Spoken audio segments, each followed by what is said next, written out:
Last but not least, Oscar. We've made it. We made it. Me again. But I'm really excited to hear from you because I think experience is sort of key at this point. So I'll read a short bio of yours, even though I think everybody here in this room knows who you are and what you do. But Oscar Wang is the founder of Open Work Studio and is a multidisciplinary artist based in Shanghai. Growing up between China and abroad, he graduated from the Chelsea College of Art and Design with a degree in interior spatial design. Believing in the five senses of humans as the most primal means of perception and emotional expression, Oscar aims to integrate traditional philosophies and aesthetics with contemporary life while focusing on delivering creative projects that resonate with the next generation of cultural connoisseurs from Asia and beyond. So we're going to delve into that. And I guess the first question I have, hearing this amazing bio, is that you've spoken a lot about working with the five senses, but also your belief that creativity is the sixth sense. So I'd love to know how much of your work is instinctive, and do you have any advice for other creatives that might be struggling to tap into their sixth sense? I'd say it all starts off pretty instinctive. Of course, when it comes to collaborations, it tends to come with a lot of briefs, a lot of boundaries.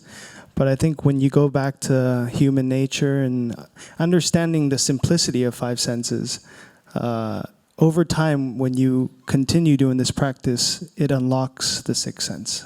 But this sixth sense is a little hard to explain. It's an abstract concept.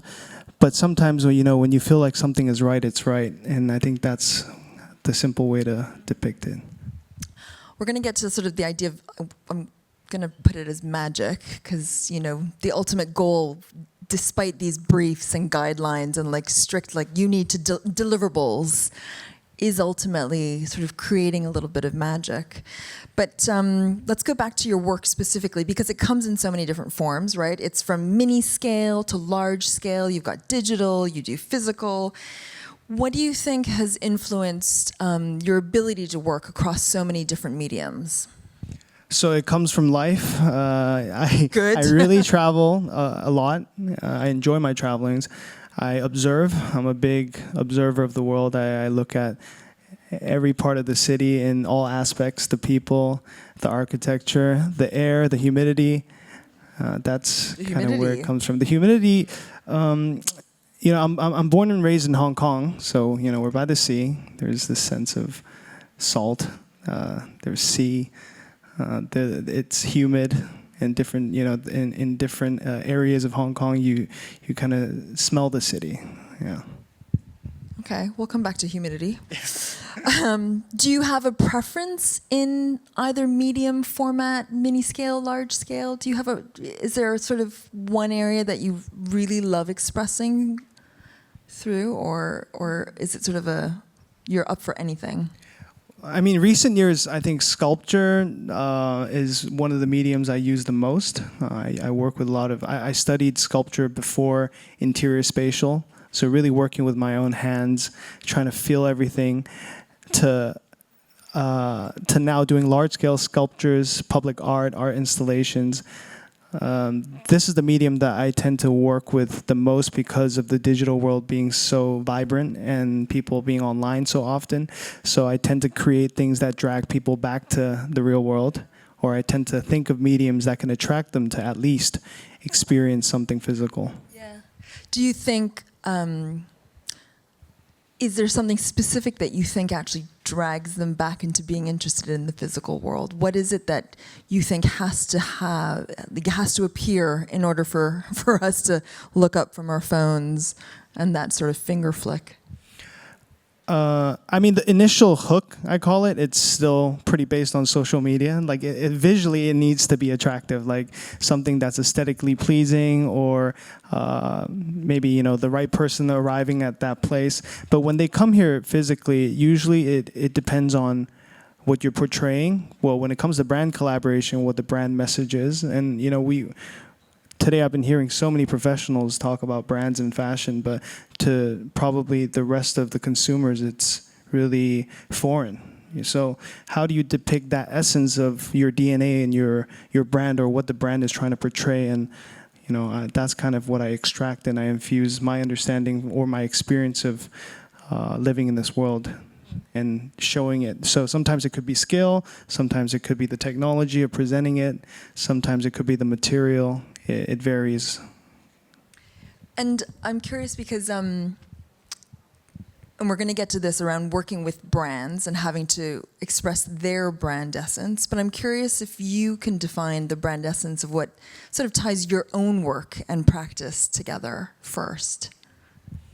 So I think we're really having a moment in Asia. Being born and raised in Hong Kong, I've seen so many great people come in and out of the city. So of course I'm very proud to be Asian, and I think that we have so much to offer.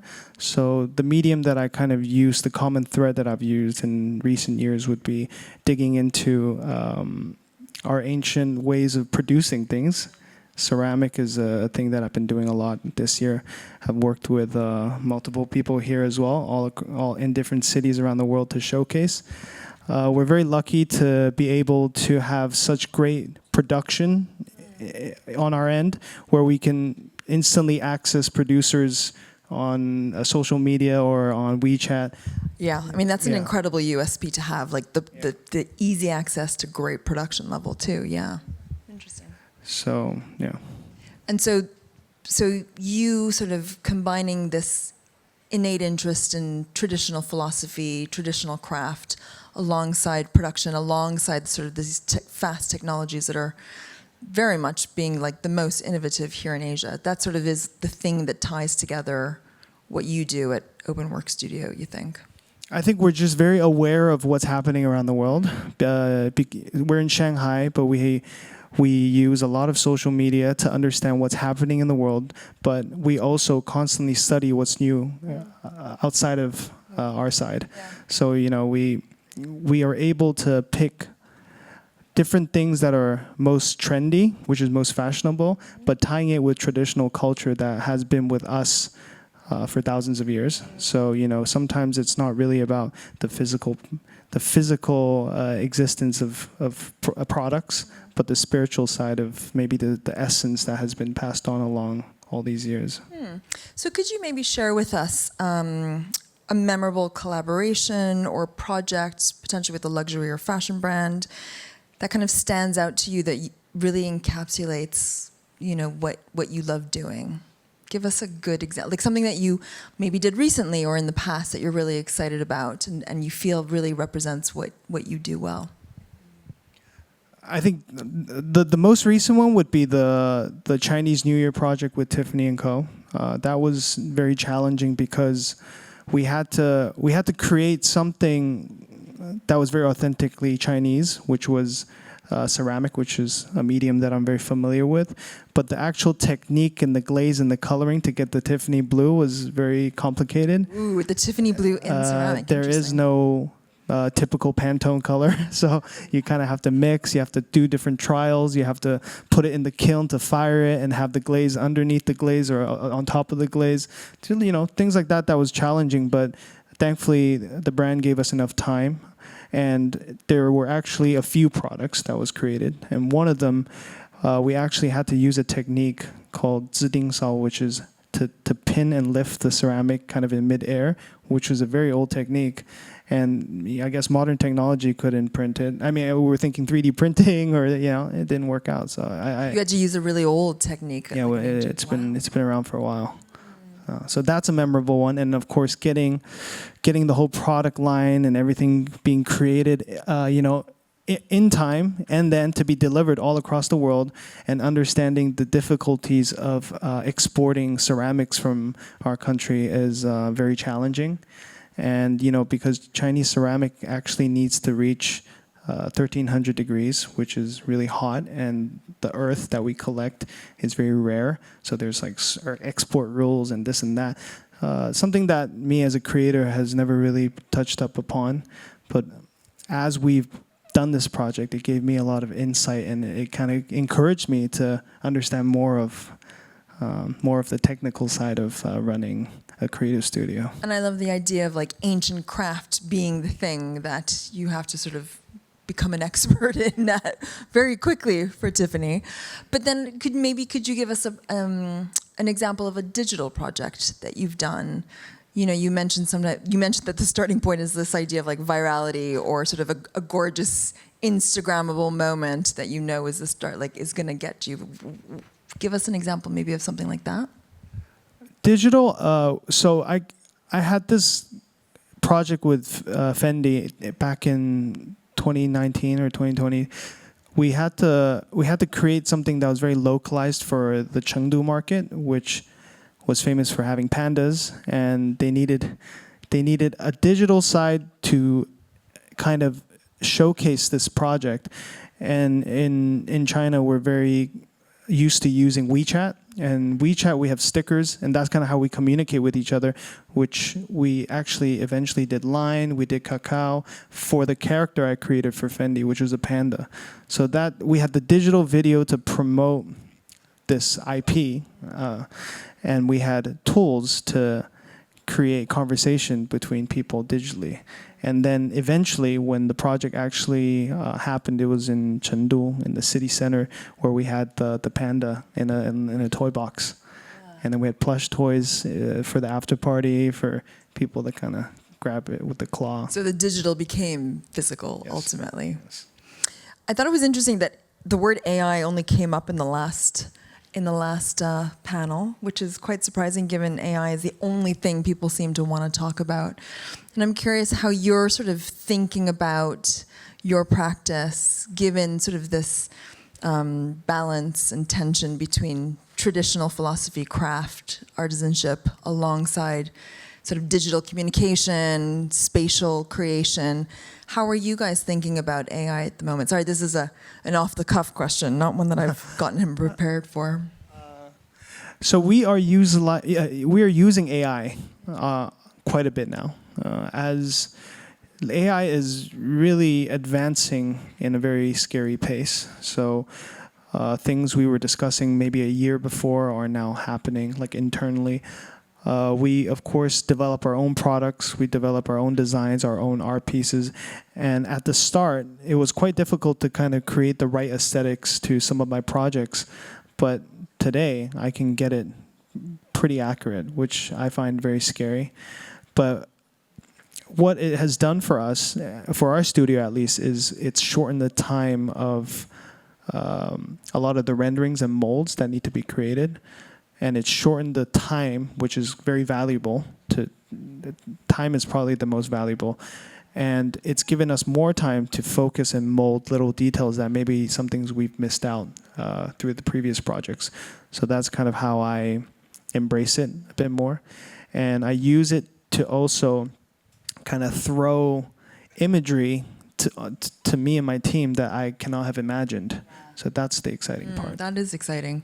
Sort of the things that you don't know, and try to get it to feed. But it's also very positive that at least you have a language that is defined in order to train this AI to then ultimately be something that, as you say, is much more kind of ultimately what you would actually produce. So that says a lot about Open Work Studio. But you've also said, going back to this sort of the projects that you've just talked about, that Chinese culture needs a fresh, modern approach to appeal to new generations. And I'm curious how you think about that. Like, what does that process look like for you? And when doing this, especially when you're working with like the Fendis, the Tiffany's, the global brands that have very specific brand DNA, how do you protect the cultural integrity and really avoid tokenism, I guess?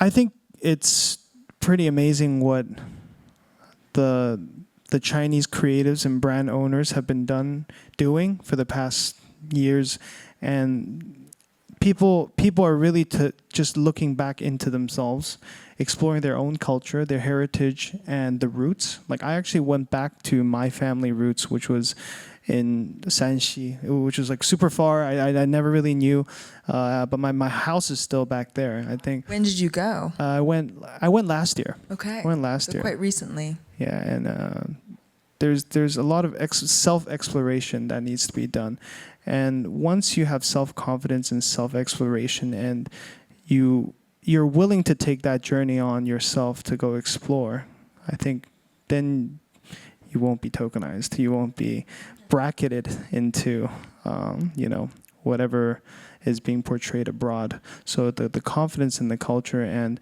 of course, some of my friends here, they've built this great ecosystem and promoting young cultures to kind of speak out with their own voice, to have confidence in what they do, the craftsmanship and techniques that they've developed. That's where real strength comes from. No, absolutely. And I guess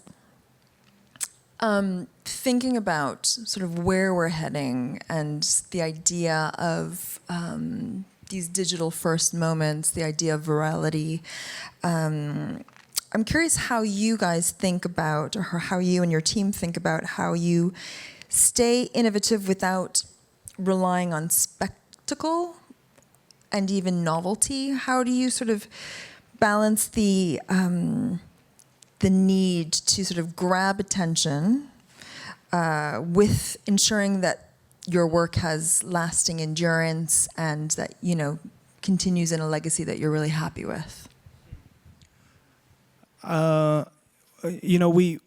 We review a lot of different projects that are, in simple terms, timeless. We study it a lot and why it's become timeless. You mean other people's projects? Okay. Can you give me an example of one? One that you think is sort of a great case study for yourselves.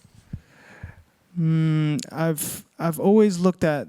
I mean, I'm from the UK. I studied in boarding school, so we had this place called Francis Bacon, and there was a Bacon theater, and then I started being fascinated with things that are abstract. But I mean, the Bacon theater was quite boring, but the Francis Bacon was a very interesting person. Yeah, absolutely. I could study. That's something I guess I accidentally ran into. I'm from a family where we do movies, so a lot of projects that I see in cinematography is timeless. I see timelessness as more of a vibe, but sometimes it outlasts time because the narrative, the storytelling is important. I think to link back with all the topics we were talking about today. The designs are it has this certain quality of confidence that comes out of it, and whatever is hot or popping right now, you kind of have to just view it from a different perspective, not by the market. Even though the market does dictate sales and all these fundamental things, but you have to really just kind of sell things that you like. So for me, I believe in Asian craftsmanship and culture, traditional beliefs, interests, like fishing today. There's things that I would not have imagined, but now listening to him, I would go study You've fishing. Converted someone to fishing. I'm a believer. Satoshi. Yeah, because I suspect when the fishing is happening, the peacefulness and inner calmness is really truthful, that I can only envision. But until I sit on that boat, being in the middle of the ocean, the sea, that would change my mindset. Yeah. Interesting.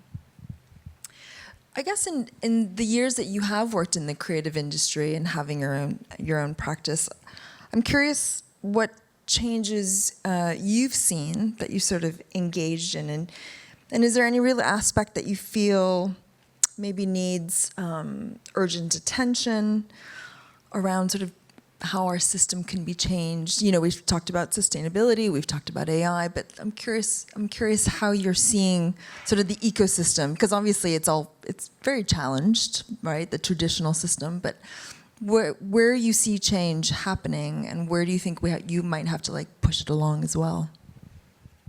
I feel like the industry at the moment, but I'm kind of half in it in terms of fashion.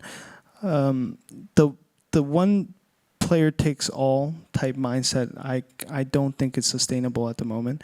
I think there is a reason of success of so many different industries because they've been able to create different segments of people that are very professional at certain things. From my upbringing in Hong Kong, watching Hong Kong cinema, you've seen really professional people in every little aspect of the business, and I think that applies to almost everything.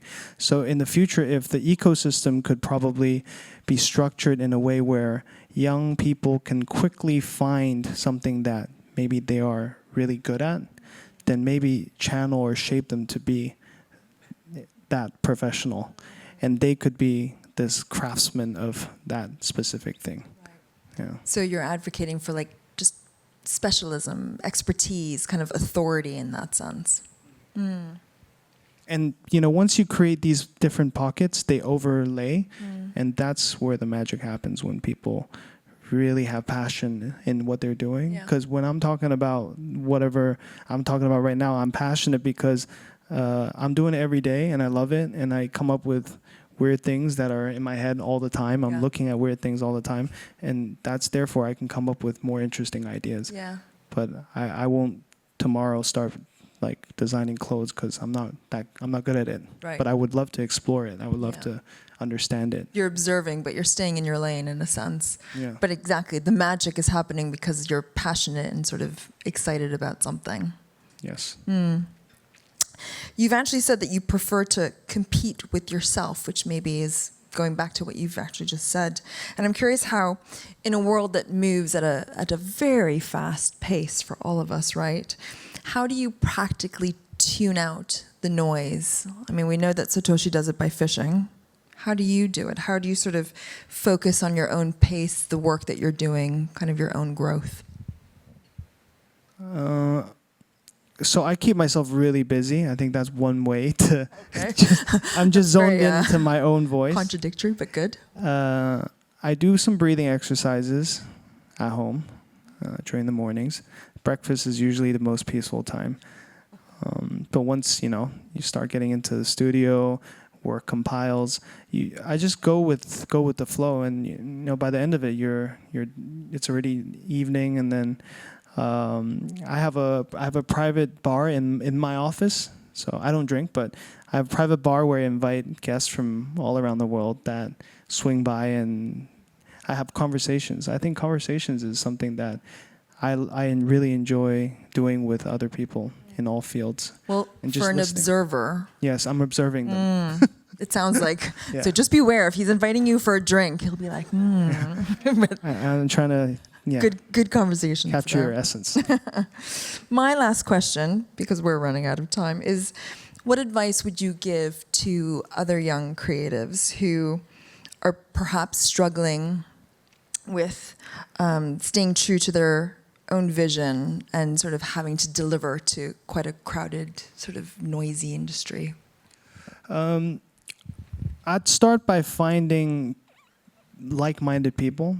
I think sometimes you might find yourself a little lonely, but if you start finding people who have maybe the same energy or same vibe or same interest, working together seems to be very beneficial.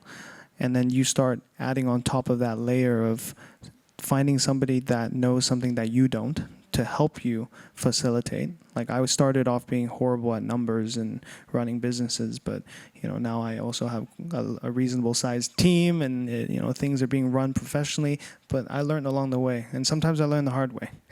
Well, you find the ones who know the things that you don't know, right? But collaboration, and I think we've heard that all very much today. People are so interested in sort of working with their teams. So, talking about that, when you pick a collaboration partner, what attributes will you consider? So I've worked with so many different mediums that I find interesting that the collaborations that succeed the most is the ones that trust you. And for me, maybe I have a certain aesthetic or I have a certain confidence in my deliverables. You have to find somebody in terms of brand that believes in what you do. They're not going to come question you and try to change this and that.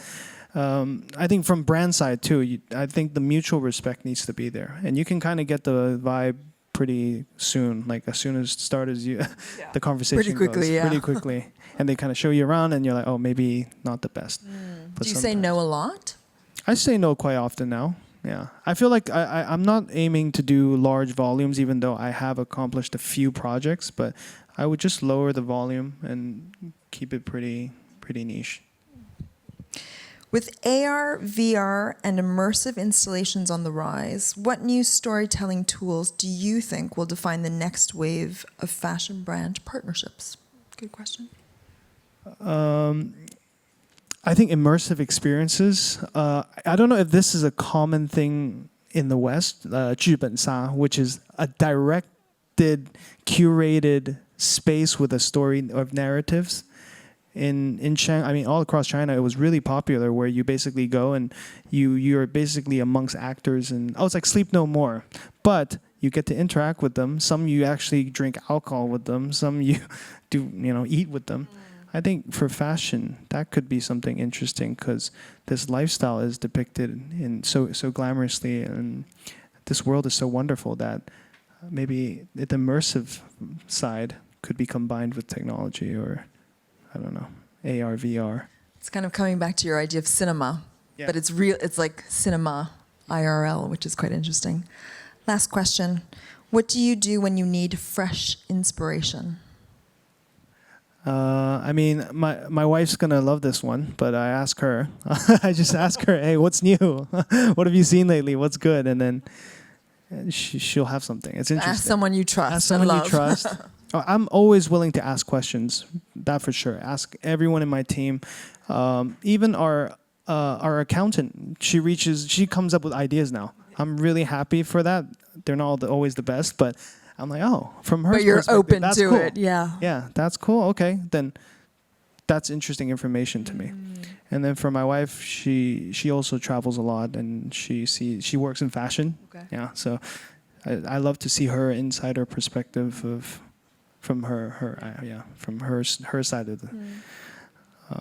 And I try to take quick breaks. Like if I can, I'll take a day or 2 days off and just go out to different cities. There's so many places to visit just in China. So it's amazing to kind of go back to the five senses and then redo my practice to get that new idea. And tap into your sixth sense. Well, thank you for sharing, Oscar. Thank you all Thank you. for listening.